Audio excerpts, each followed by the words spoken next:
There was a girl who never studied, but one day, she broke 50 pencils. The teacher came over, astonished. She had written thousands of numbers. The teacher told her to stop, but she kept writing faster. Finally, the teacher snatched the paper, and from that day on, the girl became strange. Sometimes, alone in the courtyard, staring at the sky, she wouldn't respond even when called. Then, one night, the girl suddenly disappeared. After a frantic search, the teacher found her in the basement. Her hands were stained with blood, and she had just finished writing the same unfinished number at the door. The only word that came out of her mouth over and over was stop. After that, the girl was sent to a mental asylum. Time passed, and 50 years passed. The school's anniversary was celebrated. An old time capsule was opened. It contained children's drawings and dream letters. Some found a picture of a rocket, others a vision of the future. Everyone was delighted, but one boy found a strange letter. It contained a list of countless numbers. The boy returned home sad. His father was a professor. His name was White. He taught astronomy. He had a keen eye for numbers. He wrote the numbers on a table and compared them online. It turned out to be the November 9th attack. The death count was the same. The professor was shocked. The paper was dated 1959, meaning everything had been written 50 years earlier. He put all the numbers on the board. Each date was followed by a major disaster, and the death count was correct. But after each date and death count, there were other digits he couldn't understand. The next day, he confided this secret to his colleague. The colleague thought he was crazy, but White was convinced it was all true. He kept an eye on the TV and the newspaper, and the next day, stuck in traffic, suddenly saw a navigation screen. He realized the remaining digits were actually the latitude and longitude of the location, and at the same time, a plane crashed nearby. Hundreds of people were killed, just as it was written on the paper. His brother knew then that he had to solve this mystery completely. He discovered that the letter of digits 50 years ago was written by a girl. Her name was Lucinda. She was no longer alive, but her daughter Julie and grandson were still alive. Her brother met them, but they called her crazy. No one believed her, but events proved her right,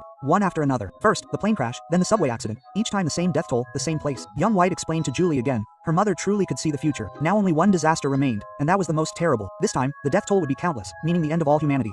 Quote, slowly, the sun's fire began to flare up in the sky. Scientists declared, a solar storm was about to hit Earth, burning everything to the ground. No human being, no city, would survive. Quote, Julie wanted to take her children and run. White also wanted to save them, but the truth was, there was no escape. Suddenly, strange lights descended from the sky, as if angels from another world had come. They took the children with them, because only children could begin a new future. White embraced his son one last time. He said, go, a new life awaits you. Finally, the solar flares crashed onto Earth. Cities burned to ashes. People screamed. Fire was everywhere. White went to meet his family, hugged them one last time, and then vanished into the flames. The story ends there.